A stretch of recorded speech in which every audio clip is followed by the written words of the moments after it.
Okay, so I want to talk about the Iran protests again for the third time on my channel now, but after that it's probably done with this topic on my channel. But um, Danny Haifong made a video about these protests, and he basically confirmed my suspicions that these protests are some kind of U.S. imperialist operation, right? In this video, he goes through an article which shows that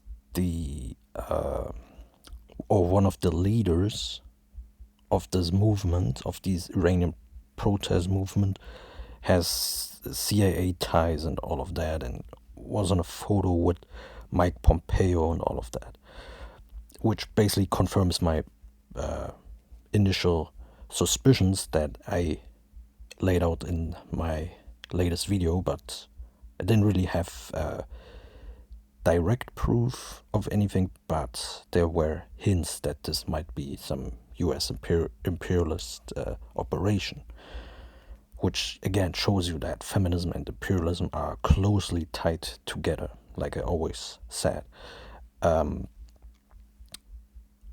And he also shows in this video and in this article that the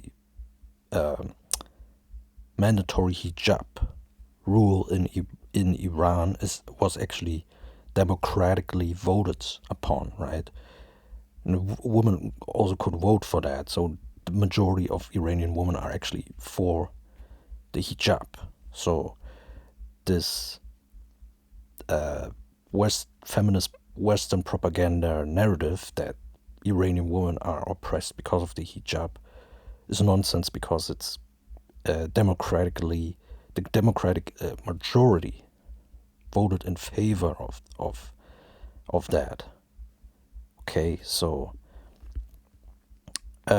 he goes into some important aspects of these protests, right? And again, he shows this article that goes into these important information, but there's a section that I have to comment upon, and this actually frustrates me because outside of that, this is actually a decent video, right? And I actually criticize Danny Haifong less for that and more the article, but Danny Haifong has not really corrected or criticized this article for that, so I have to also slightly criticize him for that. But again, there was some feminist propaganda in this article, which again Danny Haifong will now read when I play this video, and I will correct that because there are all these anti-imperialist leftists, right? Anti-war leftists, and I actually agree with them on many issues, economics, geopolitics, especially on geopolitics. However, it's just frustrating to see that many of them are smart, yet they fail to understand, or maybe they don't want to understand, that feminism is a hate movement that actually should be rejected by the left, especially by the anti-war left, by the real left, right? Not the fake left, like these bread tubers like Walsh, who supports NATO. So, yeah, I mean, also like Ben Norton here, for example, right? He makes good videos on geopolitics, right? But then he pushes his feminist propaganda with only focusing on violence against women and girls, right? As if violence against men and boys don't exist, right? When you have basically and also patriarchy theory, which is bullshit, but basically eliminate all violence, all forms of violence against women and girls. But this doesn't say eliminate also all violence against men and boys. So boys and men are erased as victims again. And this is very frustrating to see, because how can I be in solidarity with anti-imperialists and anti-war people, which I normally am, right? I would consider myself anti-war, anti-imperialist, but much of these movements have these feminist propaganda points and ideological standings, and neglect men and throw men under the bus, and this is very frustrating to me to see, right? So, but yeah, let's go into this video and talk about it. Global media, Hillary Clinton, regime change, Soros' Open Society Foundation, and the National Endowment for Democracy have all simultaneously bandwagoned on the campaign, shedding crocodile tears for Iranian women. Mind you, these entities have projected, enabled, and funded the most brutal patriarchal policies against women around the world, including the US. There is no regard for Palestinian, Yemeni, Iraqi, Syrian, Libyan, and Libyan women when the US either bombed or funded weaponry to bomb societies back into the Stone Age. So according to this sentence, basically, when the US bombs these countries that were just named, right? This is apparently a woman's issue now. When the US bombs these countries, apparently the US has gender-specific bombs that they drop on these countries, apparently. Men are not the victims, right, of these bombings, right? I mean, what I want to say is, when the US attacks countries, invades other countries, Middle Eastern countries, this is not a gendered issue, right? Even though one could claim that the majority of civilian casualties are actually men, right? But to be fair, we don't necessarily have to make it a gendered issue, right? But this sentence basically says, okay, this is a gendered issue when the US bombs these countries. This is very weirdly framed here, and there is no legitimacy to be granted for the feminist movement just because these actors that he cited, right, like the Open Society Foundation and Hillary Clinton and the National Endowment for Democracy, right? These are US imperialist operatives. However, the fact that they support feminism and imperialism actually should you make question feminism more, right? Because, as I've shown you in these two videos, feminism is definitely pro-war and imperialist. Feminists support the Ukrainian fascist side, right? The NATO side in this war, Russia versus Ukraine, right? And all kinds of other financial and ties are between imperialists and feminists, right? So to say that these operatives like Hillary Clinton, Open Society Foundation, and NED support something anti-feminist is complete nonsense. They support feminism and imperialism because feminism is imperialistic, okay? And again, to say that there's no regard for these women, but again, there's also no regard for these men when the US bombs these societies back into Stone Age, right? So it's very weirdly phrased as a woman's issue when it actually is a gender-neutral issue. And I would actually show you something, right? Male victimhood in armed conflict, because it's very important that even though men are the majority of wartime casualties,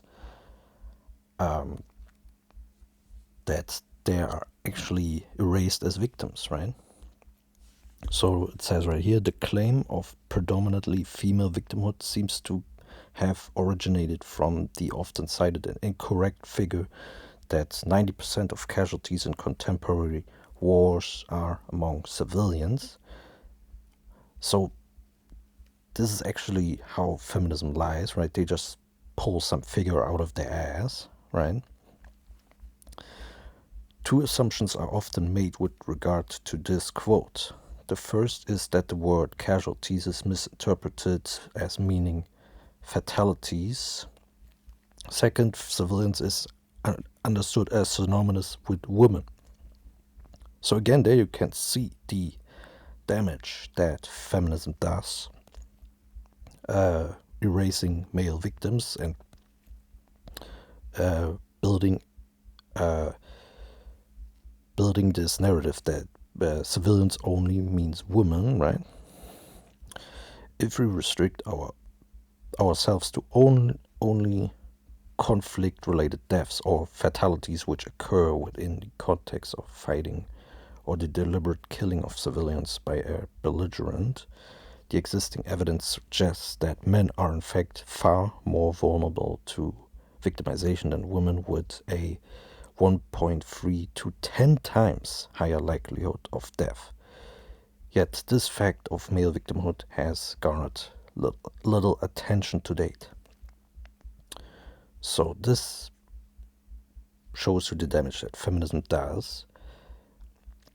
Yet this article supports feminism, right? Which erases male victims, and you can see it in sentences like this, which makes US bombings of these Middle Eastern countries out to be a gendered issue focused on women as victims.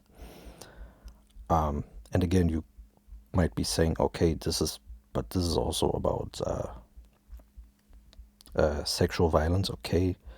But again, like this article rightly says, ignoring male victims of sexual violence and conflict is short-sighted and wrong. Policy responses to sexual violence in conflict focused almost exclusively on its effect on women and girls, but there are many male victims and they need support and assistance. You can read this article yourself, but I will quote this. Over the last 2 decades, a growing body of evidence has documented the prevalence of sexual violence against men and boys in a wide variety of conflict settings, indicating that the number of male victims are significantly higher than initially presumed. For example, in Liberia, a survey found that a third of male ex-combatants had experienced sexual violence, while a similar study in the Democratic Republic of the Congo reported that a quarter of men in conflict affected areas had experienced sexual violence. So to say that only women are, or mostly women are the victims of sexual violence in conflict times, in war times, is just flat out wrong. So again, I want these anti-war and anti-imperialist people to consider that when you support feminism, you support a movement which mainly focuses on the victimization of women while erasing male victims. So you actually support a hate movement, which again, you can watch these 2 videos. are embedded with imperialism. 100%. Okay. And also another thing, right? This feminist discourse influences the civilian protection discourse surrounding wartime, right? Women, children, and other vulnerable groups, strategic agenda, strategic frames, and the protection of civilians as a transnational issue. This is a great article that goes into that topic. And it conducted interviews, right, with civilian protection advocates and human rights organizations, and they will basically couch their terms in protecting women and children specifically, right, which reinforces gender stereotypes. And you can see that in their policy papers and in the discourse in general. The key contextual references are framed in such a way that women are the majority, seen as victims. You can see it here, the word woman associated with victim, associated with vulnerable, surprisingly also with the word parents and peace, right? And with the word civilian, while men are not really shown as victims in these papers and in the discourse. So you can see the harm that it does, right? This feminist framing and framework. So again, I want people like Danny Haifong and the person who wrote this article and people like Ben Norton, who actually do great work when it comes to anti-war, anti-imperialist analysis, right? I want these people to understand that when you support feminism, you support a hate movement which is 100% pro-imperialist and pro-war and erases male victims and supports bigotry against male victims. Okay, so yeah, this is basically what I wanted to talk about. I think this video is overall still good, but it unfortunately has some feminist propaganda points here, in a mostly good video and a mostly great article that Danny Haifong reads here. Alright, peace out. So before I forget it, he later on goes into this article which says that the sanctions which one of the leaders of these protests calls for, that the US then commits against Iran, right? These sanctions have affected the Iranian woman, right? And basically this article wants to make the point that these sanctions are hurting Iranian women, and which they do probably, but they're also hurting men, Iranian men, right? So this is not a feminist issue, yet it wants to make it a feminist issue, right? Which again leaves out the male victims when it just make it a feminist issue. And when you make this argument that the sanctions are reducing the quality of life and nutrition and health of Iranian women, right? I mean, look at the life expectancy, right, of by gender in Iran, right? And you see that, like pretty much in all countries, women have a higher life expectancy than men. So, yeah, at least 2 years on average higher, at least. So, 2 to 3 years actually. So,